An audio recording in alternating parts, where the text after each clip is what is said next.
Hi, in this video I will explain destination sequence distance vector routing protocol which is used in mobile ad hoc network.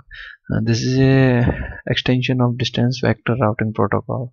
In distance vector routing protocol there are some drawbacks, so we will see those drawbacks and then we will see the working of destination sequence routing protocol, also known as DSDV. So distance vector routing protocol, how it works: every node initially they are not aware of other node in the networks. All they know is about their neighbors, so they exchange this information in the network, and after some time every node will be having uh, distance cost for every other nodes. And in case if a link is broken, in that case the cost will be infinity. So here we will see the working. So we are taking one example. Say for example we are having four node A, B, C and D, and this is one it representing the cost. So if we can say node A in the beginning only having idea about B and C, that B node at cost distance metric 1 and C also at the distance metric 1 initially is not having any idea about D, so it will set it as a infinity. So this is a short form of routing table in which we are representing only distance metric. There is one more um, field that is known as next hop. So we will see. So in the same manner every node initialize their routing table.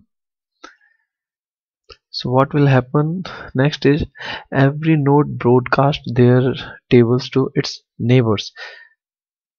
So we are having the similar color routing table, so it will distinguish from the other node routing table.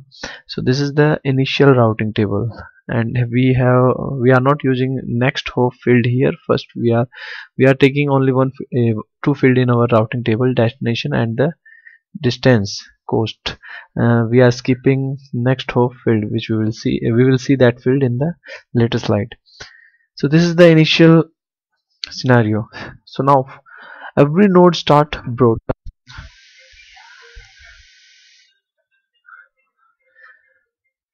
So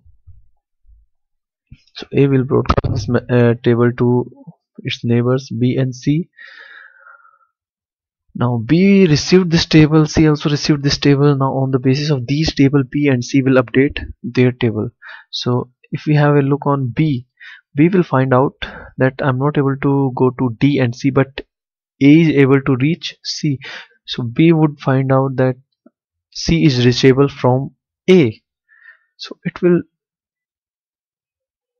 set C cost to Y2, because one cost is from A and one cost from B to A. So the total cost is 2. So it will update its entry and make it 2. So B would know there is a path to C from A, because this table has been received from node A.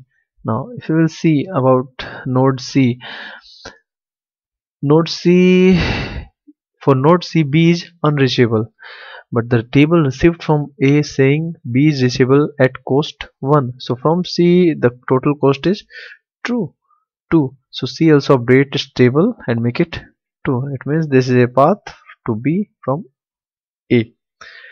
Now after A broadcasting status of routing table, now we will see what will happen when C will broadcast its table to its neighbors. So B will send one copy of its table to its neighbors A and D. So D will check table received from C, that A and B both reachable from C at cost 1 and 2.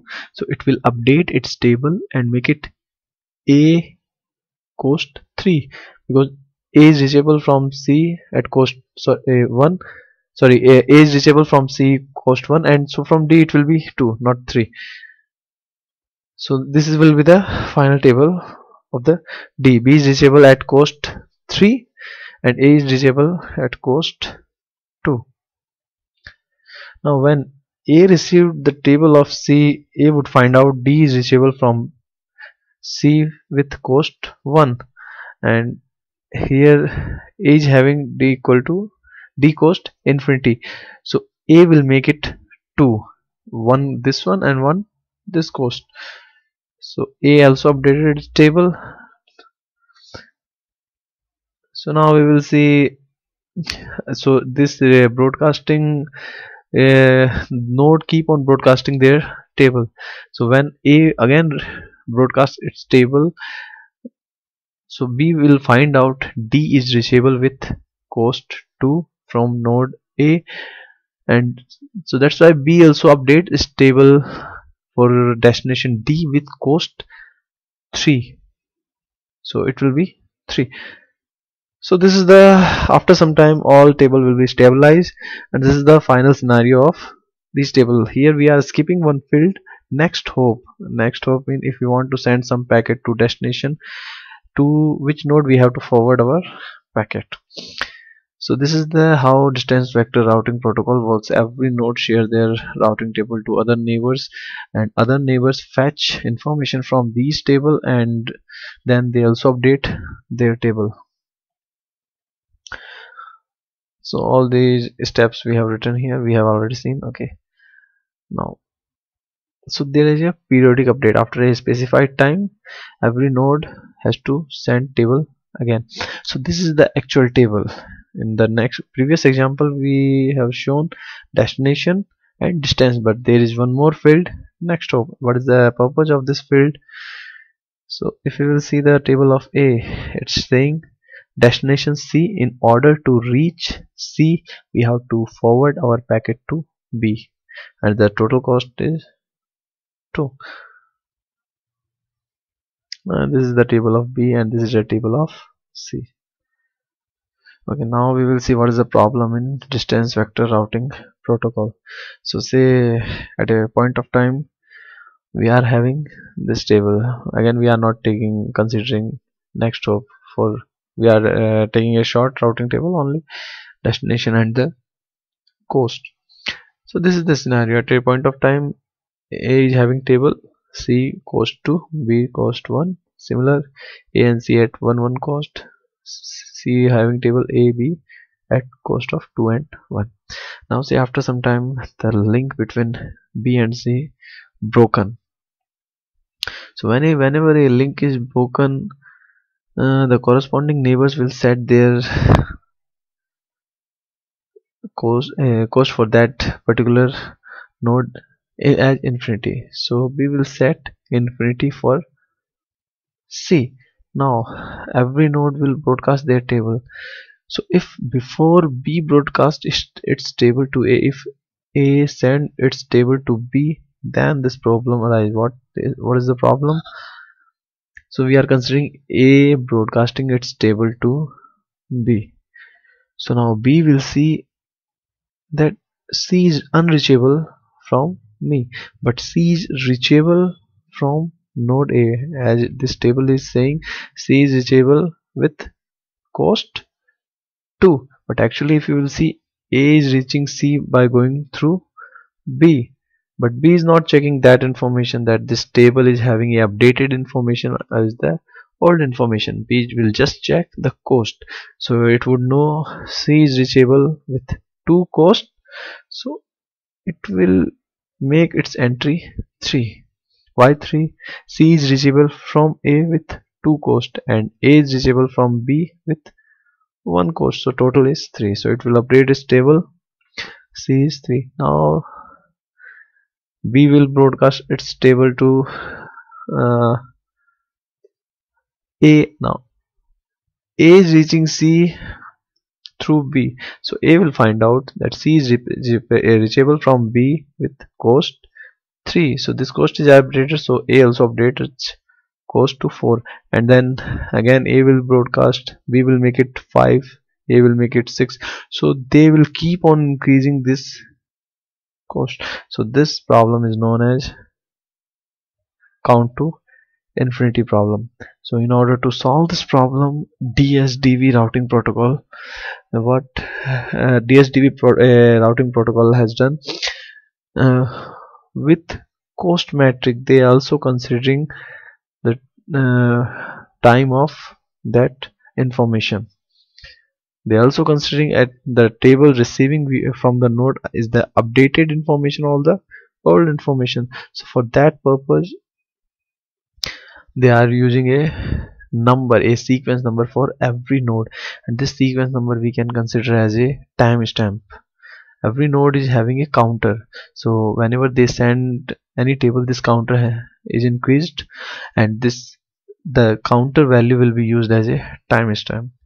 So the reason why this name is destination sequenced, every destination will be having a sequence number, a timestamp, so that's why the name destination sequence distance vector routing protocol. So if a node receiving a table from another node will update only in one case, if the received table has a updated information.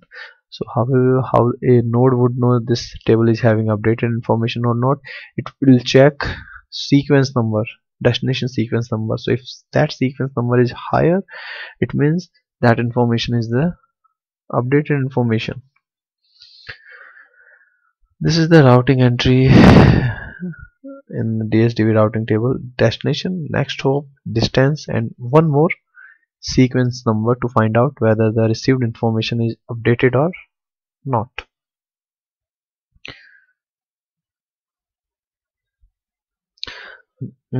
Actually, there is one more entry is there, and this entry will specify for how when this entry has been made. So this entry is used to discard the route. This is a proactive routing protocol. It means each node maintains fetching routing information from other node. They won't wait for sending data. In case if no node wants to send data, in that case also DSDV will keep on doing its working. They will broadcast their table, they will receive their table, another node table, and they will update this one. Leave it. So here we will see what actually happened. So we are having A to B with cost 1, and say this the cost of B to C is 2, and this is at a point of time, this is the routing table. So A550, it means this information is generated from node A at this time. A received this information from node B at this time. A received this information from node C at this time. So it can be used as a sequence number. Okay, now we will say B wants to be broadcasting its table. So whenever they broadcast their table, they increase their sequence number. So here currently B is having sequence number 100, so B wants to broadcast its table, so B will increase this number and make it 102. So here you can see B is sending these information: A1, A500, B0, B102. It means this information has been generated by node B at 102 time. Every node having a timer, every node, we can say every node having a counter. So this is the counter value. So when C will receive this information, C would know B0, B102, and here C is having BB, the previous one, B100. So C and A will update this route, and there is no change in the route. The cost is also same, but they will update it. So all the table having B102, 102, 102 updated entry. So a node will only update in one case, if the destination sequence number is higher in the received routing table. This is another example. Here a new node came in network, so this node sending its table. So initially this node is not having any idea about any other node, so it will broadcast its routing table with only one entry, that D is reachable with 0 metric, and this is the timer value. So whenever C receive this information, C will make an entry in its routing table. Now C broadcast its table. So if you can see, C's current value is current counter is C 590. So it will increase it, it will make it 592 and forward its table to node B. So node B will update its table with C9, sorry, 592, and it will also create an entry for D. Now B will broadcast its table and B will also increase its value. Okay, so here we will see how this route to, sorry, count to infinity problem solved in DSDV. So every A and B is having a entry for D, 3 matrix, and here destination is disabled with 2 matrix, and this link is broken. So whenever link is broken, C will make this matrix infinity and increase this value by 1. So this is the only case where other node is increasing destination sequence number except destination itself. So what C will do, C make this entry infinity, increase this value D101. Now if you can see other table, they are having where a metric for D at D100, it means this entry is the updated entry. So now say B broadcasting its table to C that D is disabled at distance 2. Now C will not update its table. C would know the received information is not updated. It will compare this destination number with the stored one. So it would find out this one is then not a updated information, and it will not make any updation in the table. So now C will send this entry to the node B. B will compare its stored entry, that I'm having entry that is generated at D100, but this entry is the new one, so it will delete this entry and create this one. So now there is no looping problem. Thank you.